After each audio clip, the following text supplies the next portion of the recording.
Assalamualaikum warahmatullahi wabarakatuh. Apa kabar anak-anakku sekalian? Semoga kita selalu dalam keadaan sehat walafiat. Alhamdulillah, pada kesempatan kali ini kita masih dapat berjumpa kembali pada materi pembelajaran PPKN. Sebelum kita memulai pembelajaran, mari kita berdoa menurut agama dan kepercayaan kita masing-masing. Berdoa dipersilahkan.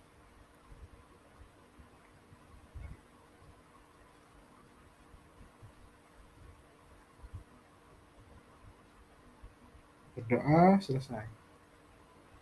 Baik, anak-anakku sekalian, pada pertemuan kali ini kita akan membahas materi tentang bekerja sama dan gotong royong.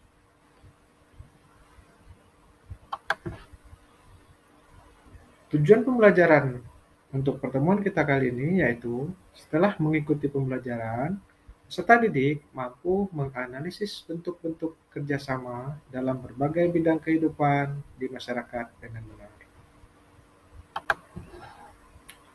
Adapun indikator capaian pembelajarannya yaitu yang pertama, setelah mengamati tayangan PowerPoint, peserta didik mampu menjelaskan pengertian kerjasama. Yang kedua, setelah mengamati tayangan PowerPoint, peserta didik mampu menguraikan bentuk-bentuk kerjasama dalam berbagai bidang kehidupan. Yang ketiga, setelah mengamati tayangan PowerPoint, peserta didik mampu menganalisis pentingnya kerjasama dalam kehidupan bermasyarakat, berbangsa, dan bernegara. Selanjutnya, setelah melakukan diskusi kelompok, peserta didik mampu untuk menyajikan laporan hasil proyek melalui kegiatan pada NKPD. Dan yang terakhir, setelah melaksanakan kegiatan pembelajaran, peserta didik diharapkan mampu untuk mempraktikkan perilaku kerjasama dalam lingkungan kehidupan sehari-hari secara baik. Baik, sekarang coba kalian amati gambar berikut ini. Pada gambar tersebut terlihat jelas ada sekelompok warga yang sedang bergotong royong atau bekerja sama membersihkan lingkungan sekitar komplek perumahan mereka. Yang selanjutnya kita dapat melihat di situ ada beberapa siswa yang sedang bergotong royong menyiram tanaman yang ada di sekitar kelas mereka. Selanjutnya, gambar ini menunjukkan warga sedang melakukan pembayaran pajak di kantor pajak. Sebelum masuk ke pembahasan, Bapak ingin mengajukan dua buah pertanyaan terlebih dahulu. Yang pertama, coba sebutkan pengertian kerjasama dan gotong royong. Yang kedua, kegiatan apa saja yang kalian sudah lakukan dalam bekerja sama atau bergotong royong, baik di lingkungan keluarga, sekolah, ataupun lingkungan sekitar tempat tinggal kalian. Sebelum Bapak menjelaskan apa itu kerjasama dan gotong royong, terlebih dahulu Bapak ingin menjelaskan peranan dari manusia. Manusia memiliki dua peran. Yang pertama, sebagai makhluk individu, dan yang kedua, manusia sebagai makhluk sosial. Sebagai makhluk individu, artinya manusia sebagai perorangan atau sebagai diri pribadi yang diciptakan oleh Tuhan Yang Maha Esa dan memiliki ciri khas dengan corak kepribadiannya sendiri. Sedangkan manusia sebagai makhluk sosial mengandung makna bahwa manusia selalu membutuhkan orang lain dalam hidupnya. Bahkan, sejarah pun mencatat bahwa kemerdekaan yang sudah diraih oleh bangsa Indonesia itu merupakan hasil dari kerjasama seluruh rakyat yang berjuang untuk mengusir penjajah dari bumi pertiwi yang kita cintai ini.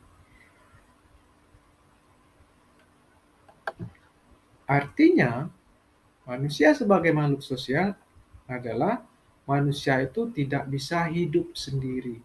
Pasti selalu membutuhkan orang lain dalam kehidupannya sehari-hari.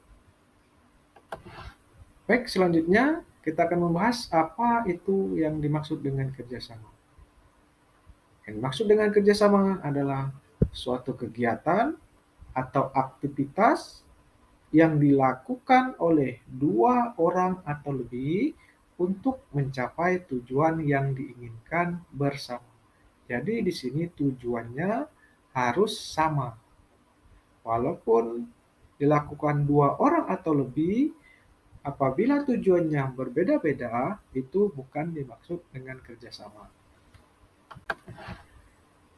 Sedangkan yang dimaksud dengan gotong royong adalah aktivitas yang dilakukan secara bersama-sama untuk mencapai tujuan atau hasil yang diinginkan secara sukarela atau tanpa pamrih.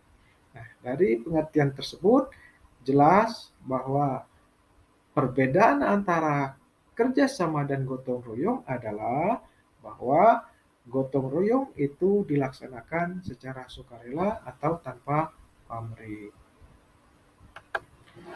Selanjutnya, istilah gotong royong di tiap daerah itu berbeda-beda. Seperti contohnya, di daerah Sumatera Barat, istilah gotong royong dikenal dengan istilah Manunggal Sakato. Begitu juga dengan daerah Aceh, istilah gotong royong dikenal dengan istilah Alang Tulung.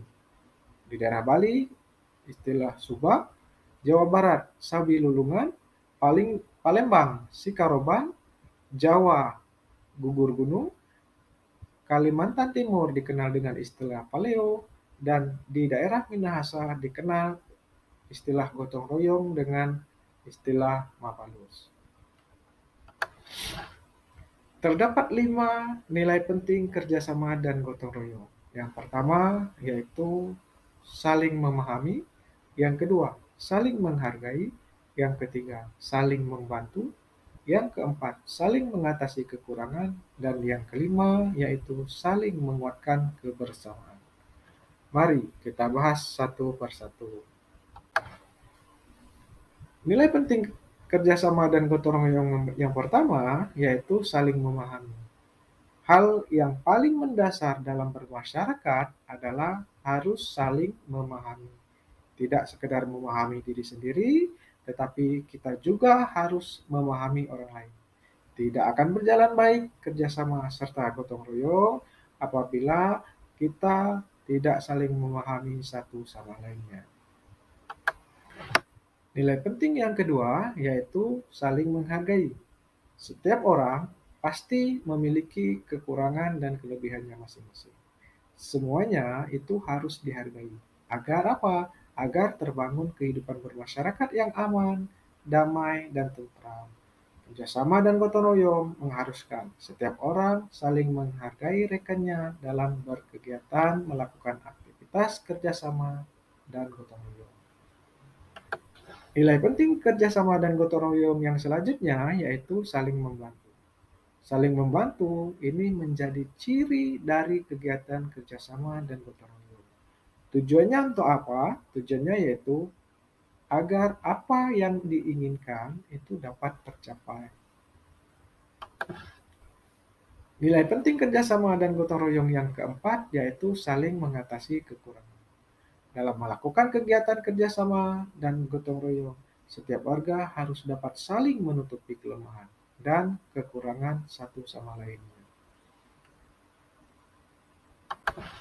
Nilai penting kerjasama dan gotong royong selanjutnya yaitu saling menguatkan kebersamaan. Kita mungkin pernah mendengar peribahasa yang mengatakan berat sama dipikul, ringan sama dijiji. Apa makna dari peribahasa tersebut? Itulah ungkapan yang perlu diperhatikan dalam bermasyarakat. Artinya, tidak ada pihak yang boleh lebih diuntungkan atau lebih dirugikan dalam kehidupan bermasyarakat. Selanjutnya, apa arti penting kerjasama bagi keluarga, masyarakat, bangsa, dan negara? Yang pertama, arti penting dari kerjasama yaitu untuk mempererat persaudaraan dan kebersamaan. Yang kedua, memperkuat persatuan dan kesatuan bangsa. Yang ketiga, meningkatkan efektivitas dan efisiensi dalam bekerja. Yang keempat, mendorong timbulnya semangat gotong royong dan kekeluargaan. Dan yang kelima, yaitu menjadikan pekerjaan yang berat menjadi semakin ringan dan dapat dengan cepat diselesaikan. Baik, anak-anak, sekian pembahasan kita pada pertemuan kali ini. Bapak harapkan semoga dapat bermanfaat dan berguna bagi kita semua. Akhir kata, Bapak ucapkan wabillahi taufiq wal hidayah. Assalamualaikum warahmatullahi wabarakatuh. Sampai jumpa pada pertemuan kita selanjutnya.